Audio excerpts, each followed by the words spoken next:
Hello there, and thanks for joining us on the Joy News channel. This is The Pulse. We have a bit of a developing story for you, and Accra High Court has reversed its earlier decision to have Honourable Kwesi in court on a daily basis.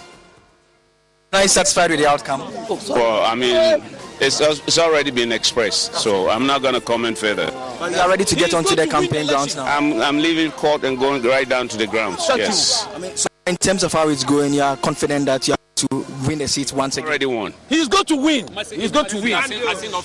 And that race is heating up with barely a week to the Asin North by-election. Traditional authorities in the area are calling on the two major political parties to speak with their supporters and spare the people of the area of any violence, confrontation and bloodshed.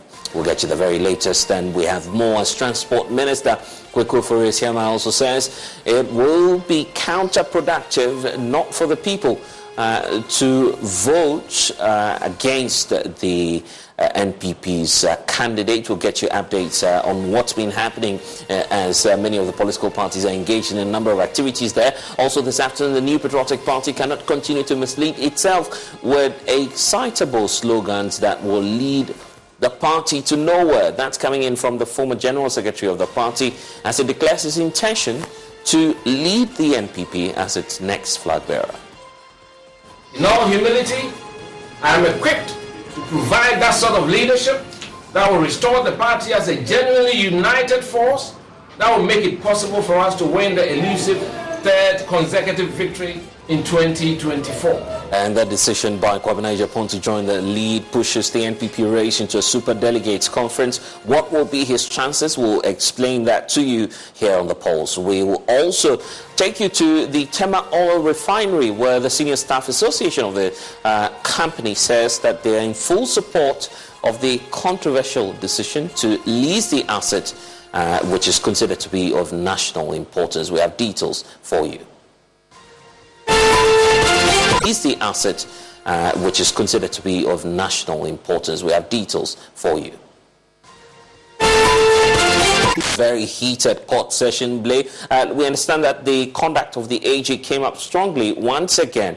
Just run us through the highlights of this legal argument and what exactly the NDC Council is seeking to put across to the court. I mean, it's centered around some comments that the AG had made. It was actually in an interview that he had with me many months back.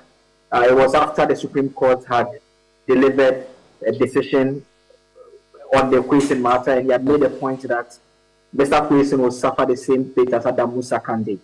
So we did that story. It was published on myjoyonline.com.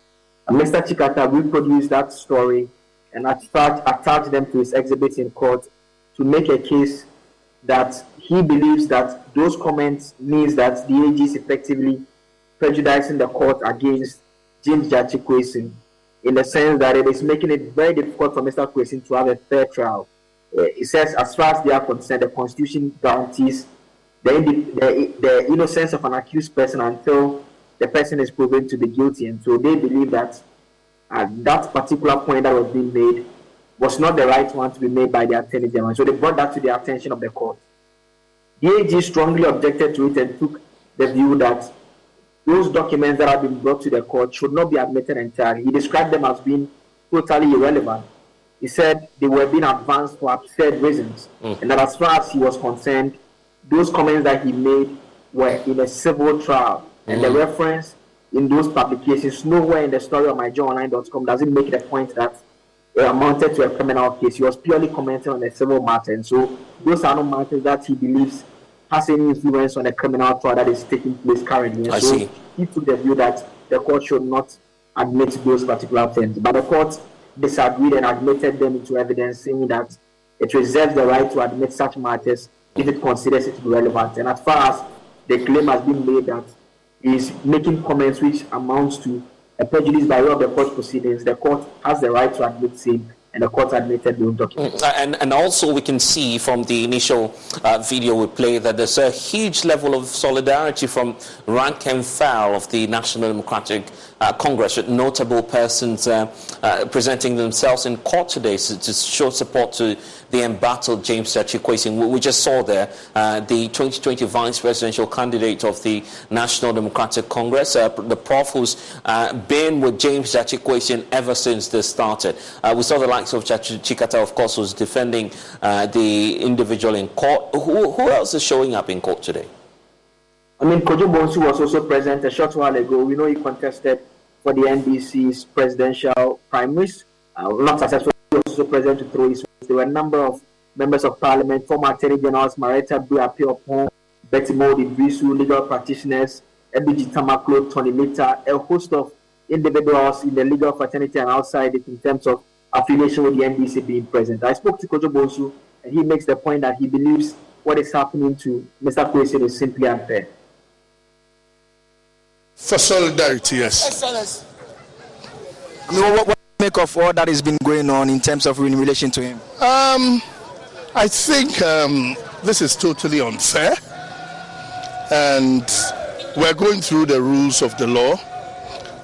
We can't be coming here daily as the man is campaigning. Anyway, let's see what happens on Friday. And I think the judge did very well. Said we should just rest and come in on Friday. And I think we are watching. It's precedent that they are trying to set. And it's going to be a problem in this country. But I believe that justice must prevail. Justice, he says, must prevail. That's an argument that, of course, has come up as well. The concerns about whether or not the court itself is being fair to James Gyakye. How did that play out in court today? I mean, in terms of the proceedings itself, I mean, as far as the court was concerned, the court took the view that it was only fair to all sides that they are given ample time to raise their issues and advance them as cogently as they want to do so. And the court now took the view that it's coming back on Friday to deliver its ruling. But then we know that you've been engaging James Gyakye. Of course, hearing from him sounds refreshing. At a point in time, of course, he had concerns about government's decision to prosecute this case in the first place. Now, everything seems to be unfolding in court. Is he keeping the same mood, the same posture? And what's his view on this current trial going on? In fact, very brief comments. He barely wanted to engage, actually, but he made a point, possibly, that as far as he's concerned, he's focused on winning the seat and he's embarking on that aggressive campaign. And he thinks that in terms of his victory, it's a done deal. We'll definitely get to find out a bit more of what James Gyakye has been talking about to my colleague. Of course, Joseph Agable, who's getting us the very latest from court. And we understand that there's a lot also happening in the constituency as we speak. Blake, just hold on for us briefly, because there's a need for us to also hear from the governing New Patriotic Party, which says that it's setting the record straight on a number of issues happening there. We'll be speaking shortly to some of the leading figures within the area who have been gearing up for that press briefing. But we know that as the campaign towards the Asin North by-election hits up, traditional authorities also in the area are calling on two major political parties, the NDC and the NPP, to speak with their supporters and spare the people of the Asin area of any violence, confrontations, and also a possible case of bloodshed. Chief of the Asin Breku area, Nana Odro Asri, has been indicating to Joy News that the competitive nature of the elections has the tendency to breed violence and also acrimony, and as of course we've seen in some earlier by-elections. And of course he's been asking for greater opportunity for his people to decide. Political parties have been frequent in the palaces of the various traditional leaders within the Asin North constituency, seeking their blessings and support. Transport Minister Kweku Ofori-Esiama led the MPP delegation, including actor Ejaku, to the palace of the chief of Asimbreku to seek the blessings of the chief. Nana Odro Asiri Basayadom tagged the two political parties to advise their supporters against violence. Politics.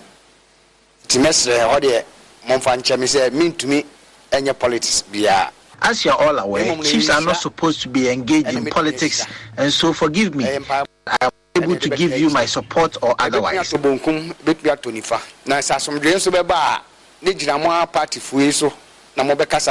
All I can do is to back you with my blessings and prayers. The elections can go either way. If it will be peaceful, then it depends on you, the political parties. You need to speak with your supporters so there wouldn't be any violence. The name of this town has already been tainted, and we do not want it to be visited with any violence.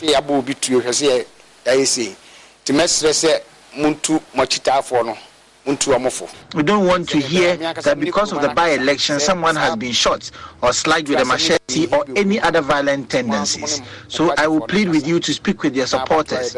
I have already spoken with my people to comport themselves. I know that all of you are trying very hard in your campaigns, and I know that the electorate will determine the fate of your candidates.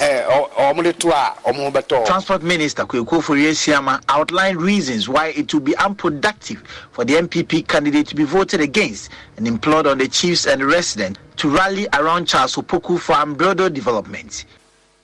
Because of you, Sakonia Krato Fia yesterday.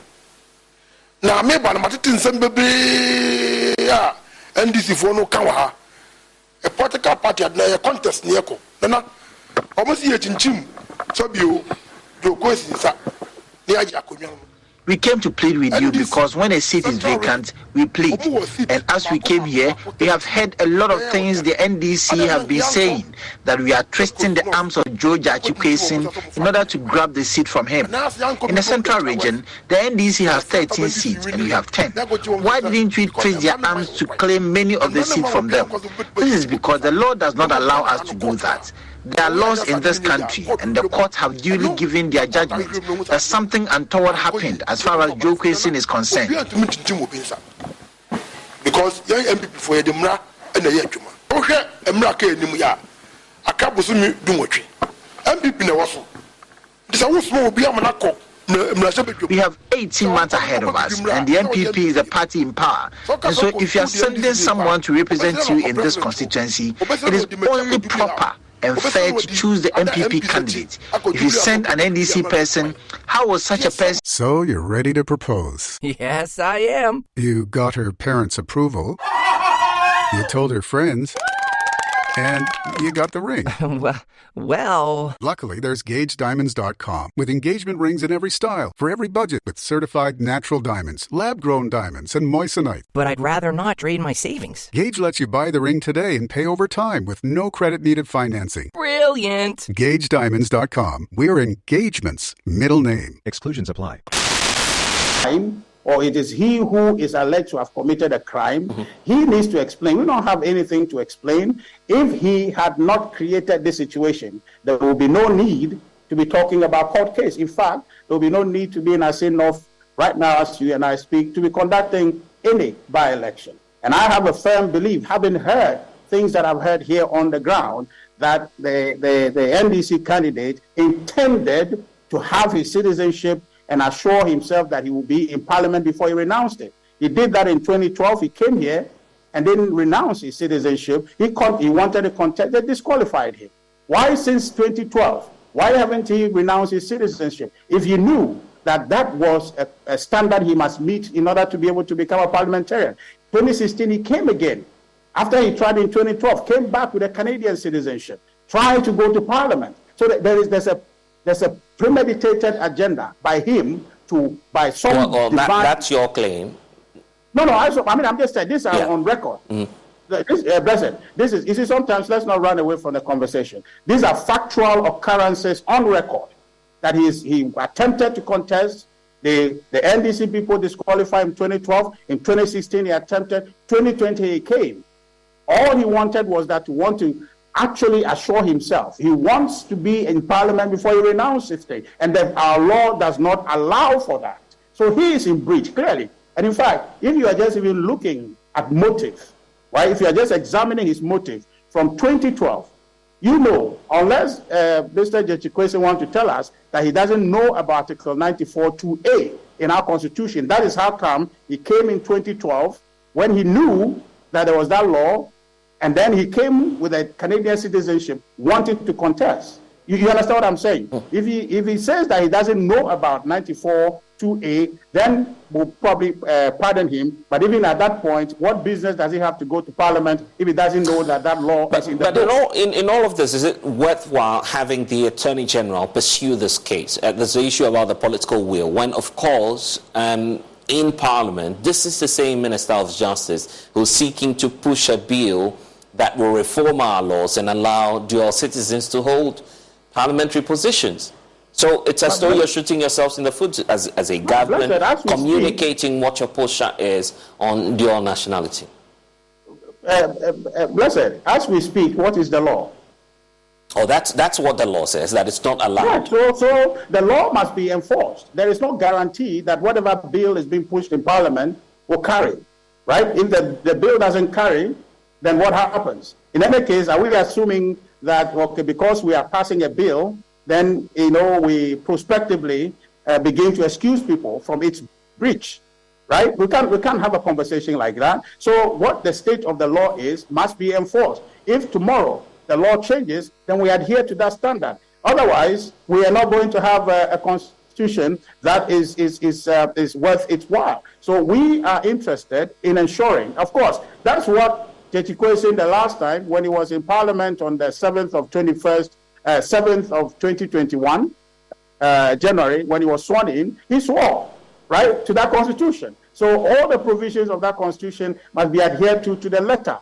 Now, somebody may be breaching the constitution. If it's not found out, that is one thing. But when you are found out to have been in breach of the law, then the law must deal with you. Otherwise, you create a moral hazard situation where people will turn around and break the law and want to be pardoned because there is a bill in Parliament that possibly will overturn the kind of law they have breached. We are saying that let the law be applied to its fullest. And I think that Jechikwesi got himself in this situation. He had ample time in his lifetime to renounce that citizenship of Canada. He failed to do it in 2012. 2016, he failed to do it. And he showed up again with the same tactics, wanting to get past, slide through. And now, unfortunately for him, the law is caught up with him. And I think that it is not anybody's fault that is in this situation.